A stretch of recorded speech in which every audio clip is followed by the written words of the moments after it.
Okay.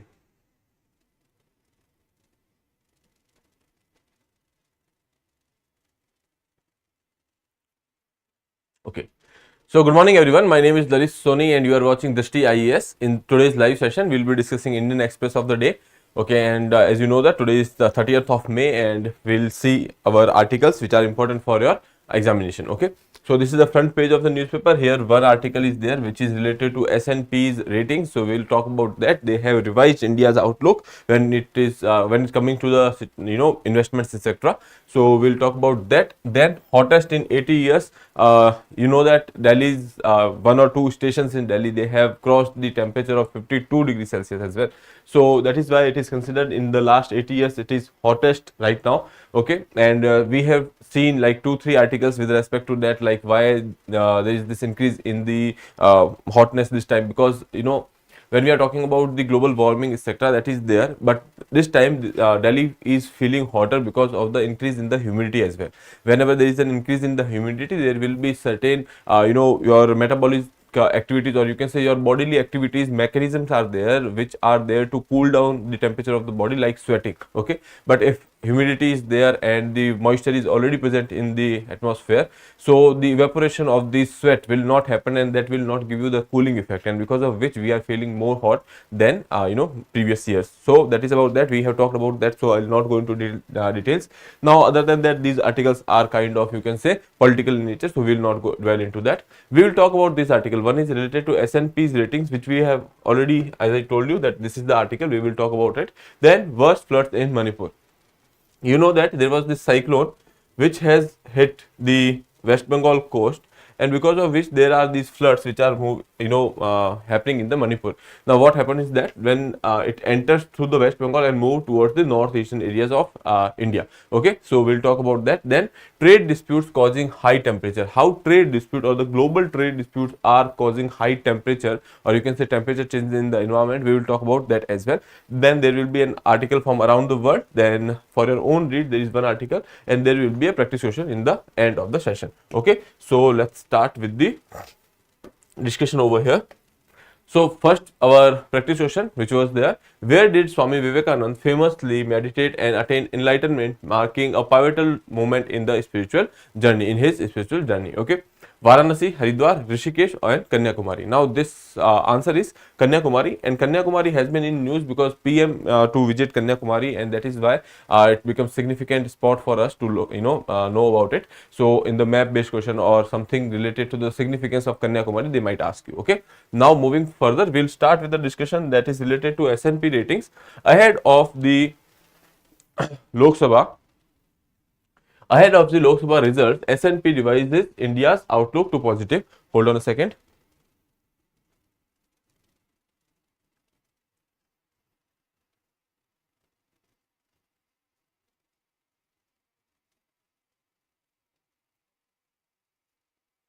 Okay.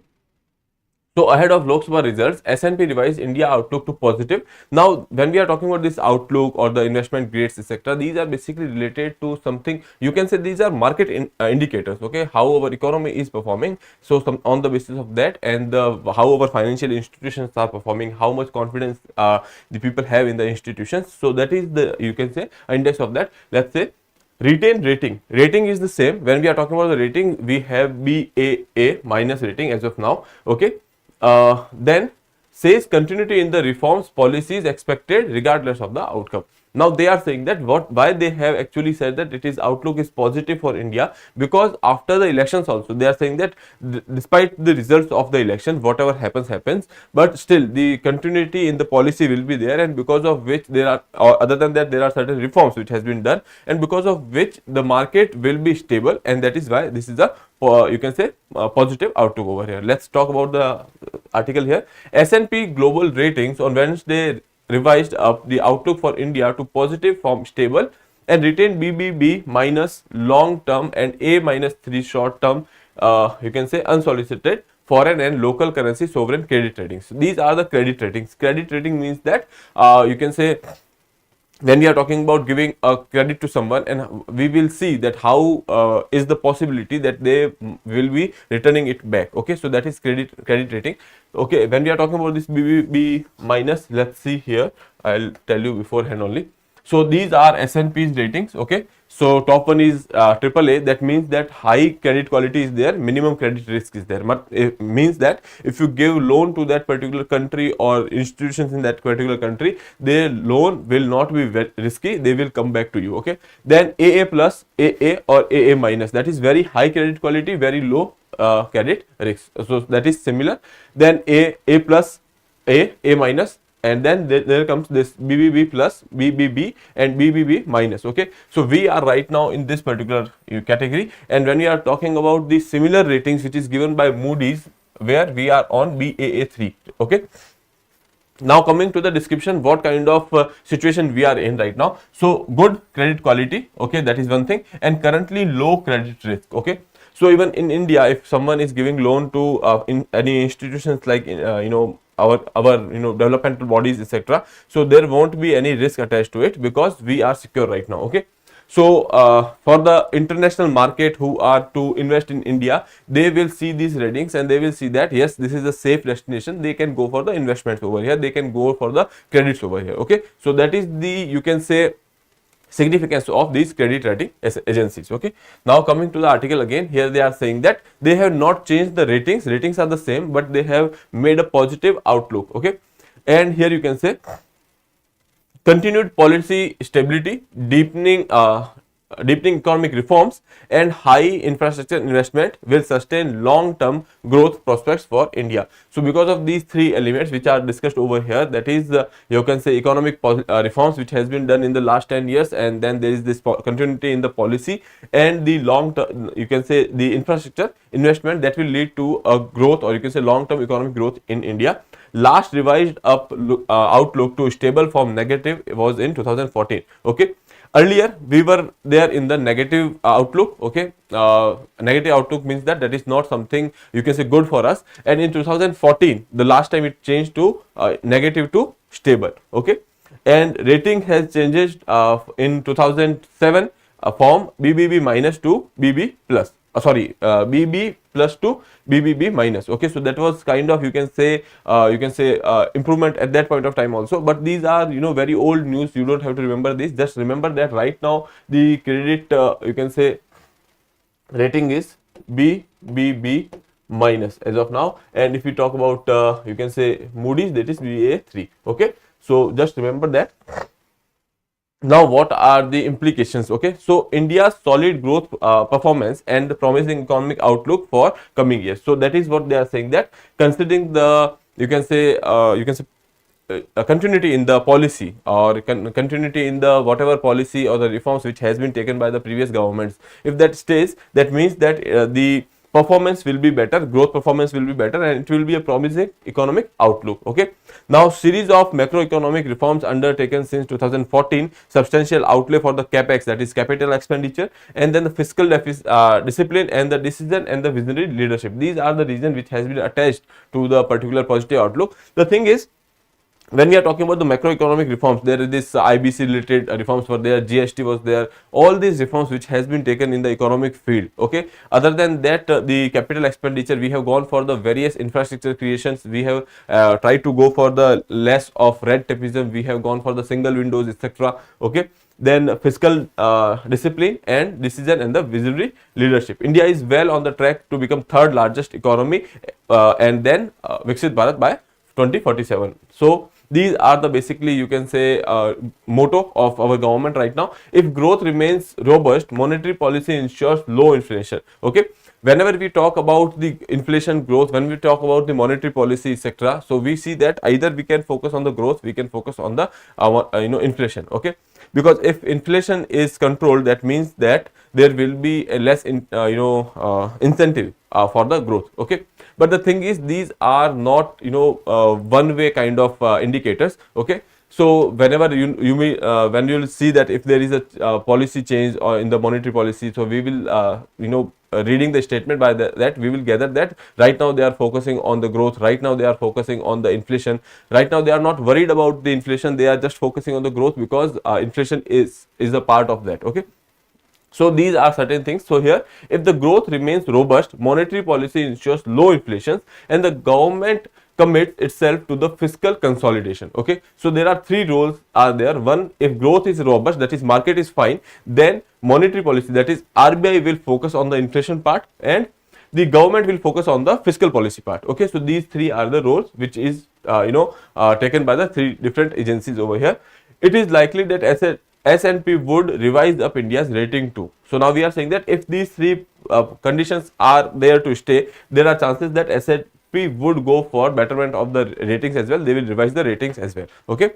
Now here you can see constructive impact on the credit metrics. So as I told you, if there is a, you can say, whenever these ratings are referred for the, you can say, what are the kind of risk attached to it. So since our outlook is positive, so that is a constructive impact on that. S&P said it may revise, it may raise the ratings if India's fiscal deficit narrows meaningfully. India's weak fiscal setting has always been most vulnerable part of the sovereign ratings profile, S&P said.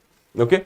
Now, ratings could also improve if there is a sustained and sustainable improvement in the central bank's monetary policy effectiveness and the credibility. Inflation is managed at durably. So basically, they are saying that if fiscal policy or the fiscal issues are sorted, inflation issues are sorted, then they can go for the, you can say, change in the rating as well.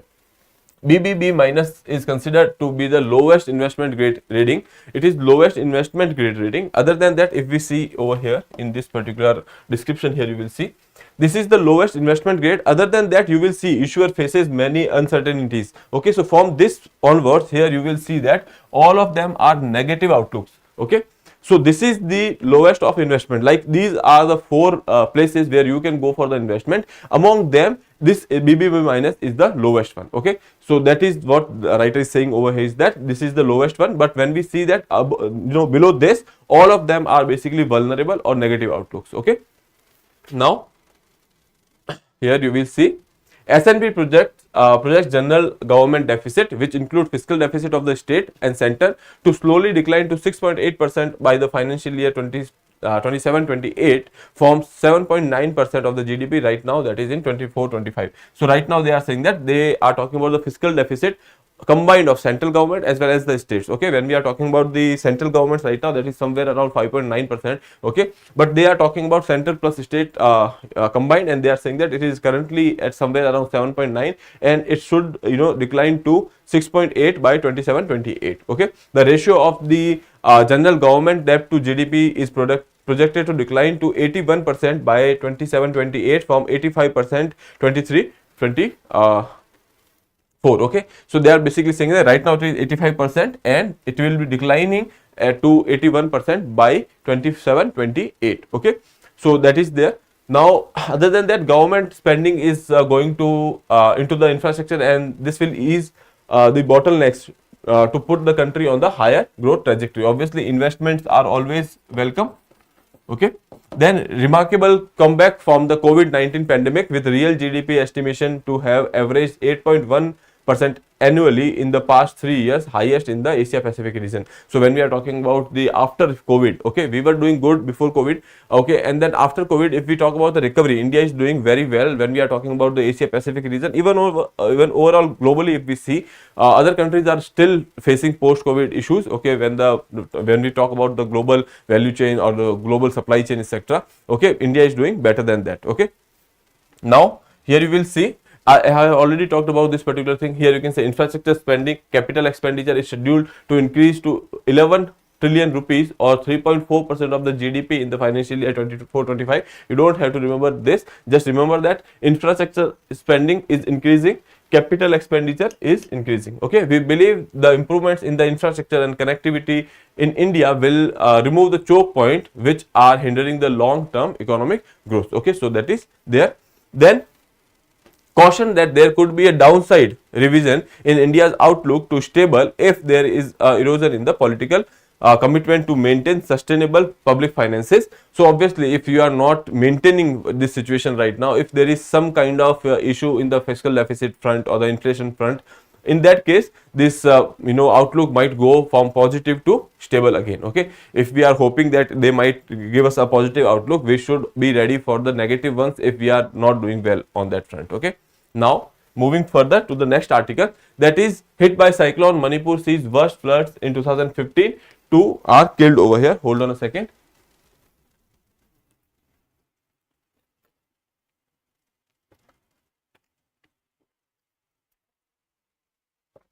Okay, coming back, Manipur capital Imphal witnessed the worst flooding in the recent time. Both Imphal and the Nambul rivers, which flow through the greater Imphal area, have been the above the danger level, breached their bank in multiple times. Okay, so these are waist deep floodings which are going on right now over there. This is the worst flood in Manipur witnessed since 1998 and 2015.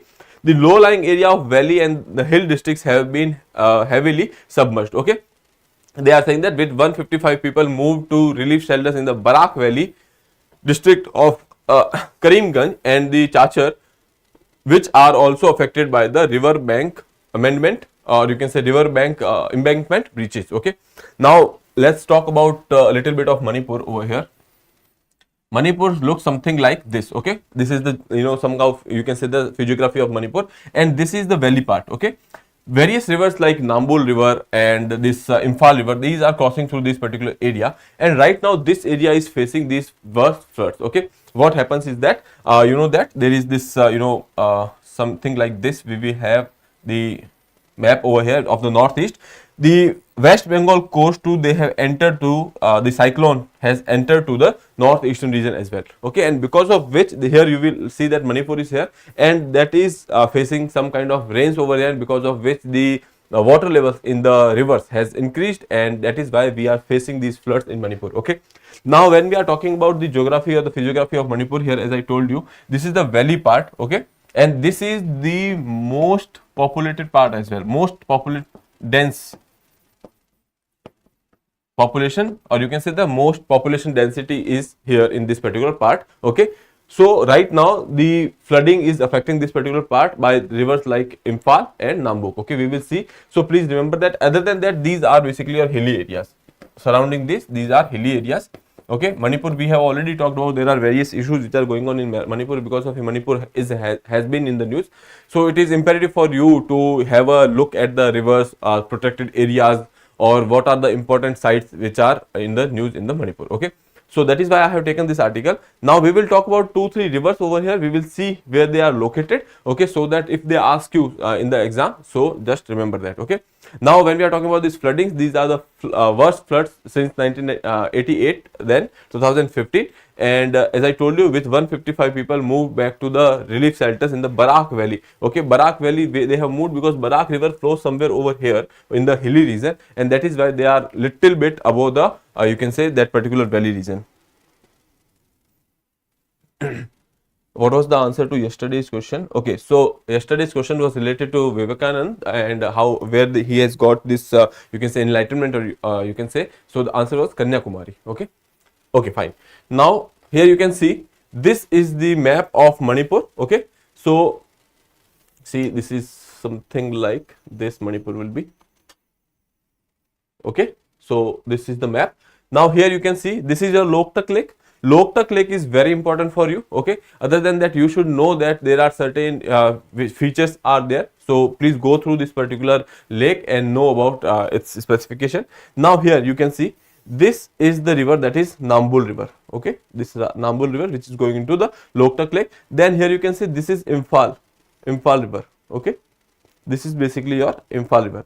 Now these are the rivers which are flowing in the valley region. As I told you, this is basically your valley region, and that is why there are these flooding which they are experiencing. Now people are moving towards, you can say, this side, Barak shelters. This is your Barak valley. Okay, so Barak comes something like this, and this is your Barak region. Okay, and it is moving to another part. So this is Barak river. People are moving to the shelters towards this. Okay, so there is this Barak river which is important for you, and another river is that Imphal, which is important for you. Another river, that is Manipur river, is also there. Okay, so please remember these 3 rivers. Okay, that will be important for you. That is basically your Barak. Okay, now moving further, Global trade disruptions leading to rising temperature, UNCTAD. Okay, so UNCTAD is basically Nations United Nations Council for Trade and Development. Okay, so this is an important body, please go through it. Okay, now coming to this article, what this body has said that, and because of the disruptions which are happening in the global supply chains or the global you can say sea routes, and because of which there are certain you can say change in the routes which has happened, and that is taking more time. That means that these ships will be more in the water, and that is why the fuel requirements will be high, and ultimately this fuel will generate some kind of gases which are not good for the environment, like greenhouse gases, etc. And that is why we are saying that because of the you can say disruptions which are happening in the sea routes. And why these disruptions are happening? Because of the geopolitical contentions or geopolitical issues which are going around the world. Other than that, there is this climate related issues are also there. So I would tell you 2-3 names over here. First, we have seen Red Sea. Okay, there is this Suez Canal. You know that Suez Canal, because Israel-Hamas issues is going on over there. Second, when we are talking about Red Sea, you must have heard about the Houthi rebels. These rebels are supported by Iran, but they are basically based in Yemen. Okay, that is one issue. Second issue is basically of your you can say Black Sea. That is because of the Russia-Ukraine war. Okay, and third is basically your Panama. There is Panama Canal, and because of the lack of water in that particular area, because of the drought like situations, there is lack less water level, and because of which ships cannot navigate through this particular area. And ultimately these are the most prominent you can say shipping routes, and if there is a disruption in these routes, that means that there are other alternative ways are basically longer, and in that case there will be a fuel which will be required by the ships. And these since these ships are there for the longer time in the sea, ultimately they are releasing greenhouse gases which are not good for the atmosphere, and they are leading to the climate change. Okay, so let's see. Amid the ongoing Red Sea shipping crisis that forced global shipping lines to take longer routes, UNCTAD has said that the global trade disruptions are causing ships to spend more days at sea, causing a surge in the emission of the greenhouse gases. Okay. Now, attacked by Yemen's Houthi rebels, that is one thing that has forced issues in the Suez Canal. In October 7th, after this Israel-Hamas issues has happened in that particular area, the you can say ships has to go through the Cape of Good Hope. They have to circumvent around the Cape of Good Hope. That is basically increase in the voyage time. Okay, so adding 10 to 15 days in the voyage, or you can say 10 to 15 days are they are taking extra in this case. Okay.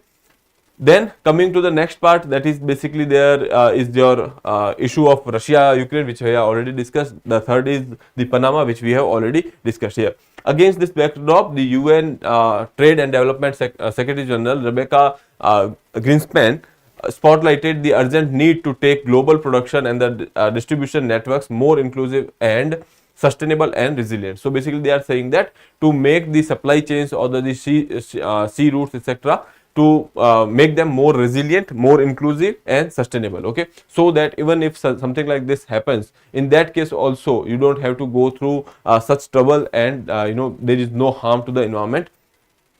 Now here you can see transit passing the Suez Canal in the Red Sea area decreased by the 42% February this year compared to the peak time. Suez Canal is one of the most important link for the global trade, enables more direct routes for shipping between the Europe and Asia, which we will see in next slide. Global shipping lines are forced to take longer routes via Cape of Good Hope, which we have seen adds extra days, higher fuel consumption and higher greenhouse gas you can say emissions. Okay, now simultaneously disruption in two major global maritime waterways is there, that is having far reaching implications for the food security and the energy security. November 2023 escalate the issues on the ships in the Red Sea have been compounding disruption in the Black Sea caused by the war in Ukraine and Panama Canal due to the climate induced droughts. Okay, so we have talked about these three issues. Now let's see these locations once again. Here when we are talking about this particular area, so this is your Red Sea, okay, and then we have this is your Sinai Peninsula, and somewhere over here that is your Suez Canal. This is basically your Sinai Peninsula, okay. Now this is your Arab countries over here. This is the area of Red Sea, okay, and these Houthi rebels are placed somewhere over here in Yemen, and this is the Suez Canal, which is basically, you can say, connecting Asian world to the European world, okay.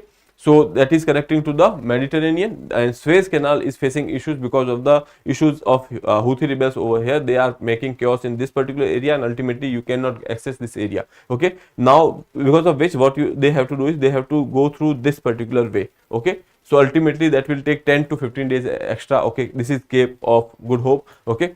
So that is about one thing, that is Suez Canal. Second, what we have said, that there was this Black Sea. Here you can see this is Black Sea, and now Black Sea, and there is you can say Ukraine is considered as the, you can say, wheat bowl, and they are exporting wheat from that particular area, and because of which also, since there is a war going on, there is supply chain restraints are there on the on the part of the wheat distribution, okay. Now third is basically your this particular, that is Panama Canal route. Now there is this particular isthmus, okay, and that isthmus has cut it into a canal. Isthmus means that a small part of land which is joining the two bigger continents, okay. Again there is a land which is connecting the two bigger continents, okay. So that is called isthmus, and that isthmus was actually, you can say, breached, and then there was this canal was created so that we can navigate from Pacific to the Atlantic through this particular area. But now since there is a lack of water because of the droughts in this particular area, and because of which there is this you can say issues in the shipments, okay. So they have to circumvent this much to go through this particular to Atlantic Ocean, and that is why the you can say fuel consumption is increasing, and greenhouse gas emissions are increasing, okay. So that is about the major sea routes. Other than that, we can here talk about this particular area as well. This, that this is your Malacca Strait, okay, that is also a choke point, okay, and this is quite important for China, and that is why we are also quite interested in this particular area. So that is why we are strengthening the Andaman and Nicobar bases over here, okay. Now moving further, for your international relations, there is nothing much which is going on, but the thing is, Gaza war to last 7 more months, okay, says Israeli NSA as tank pushed to you can say Rafah. So basically this war is still going on in the Rafah. They are not opening the you can say crossings for the aid, etc. So that is why we can say that this war will still go on. No indication on opening Rafah and Rafah aid crossings. That is what Palestinian minister has said. So basically this area is still in the chaos. There are various, you can say, you must have heard about South Africa's genocide related resolution which has been put forward in the UN also, and recently UN International Court has also said that they should stop the war immediately, and they should go for the, you can say, opening of the gates for the aids, etc. But now Israel is not listening to all these things, okay. So that is about that. There is nothing to read it, because this is the same thing which is repeated over here, and this is not important for us that what are the numbers which are saying over here. The thing is, issue is more important than the numbers over here, okay. Now moving further, that is for your own read, there is one article that is not just in Delhi, temperature records are tumbling in across the world, okay. So here you can see that is basically red everywhere. That means that is the indication of the temperature everywhere, okay. We have talked about various things, like we have already talked about the Delhi anomaly. We have already talked about the greenhouse gases and the global warming in some way or another. So I don't think I have to go through this particular article. You can go through this article, take 1 or 2 takeaways from this article. See, again, when we are reading this article, our aim is not to include all the information which is there. We have to take only such information which we can reproduce in the exam. Ultimately, if you take 10 or 15 facts from this article, that is of no use if you are not able to reproduce it, okay. So take the most important and the one which you can remember, okay, and then you can produce it in the exam, okay. So that is the point behind reading the newspaper. Now last part, that is basically your practice question. Barak river flows through the states of Assam, Manipur, Mizoram, and all of the above, okay. So you have to attempt this question and answer in the comment box, okay. So with that, I would like to take your leave, and if you have not subscribed the channel, please subscribe it. Thank you.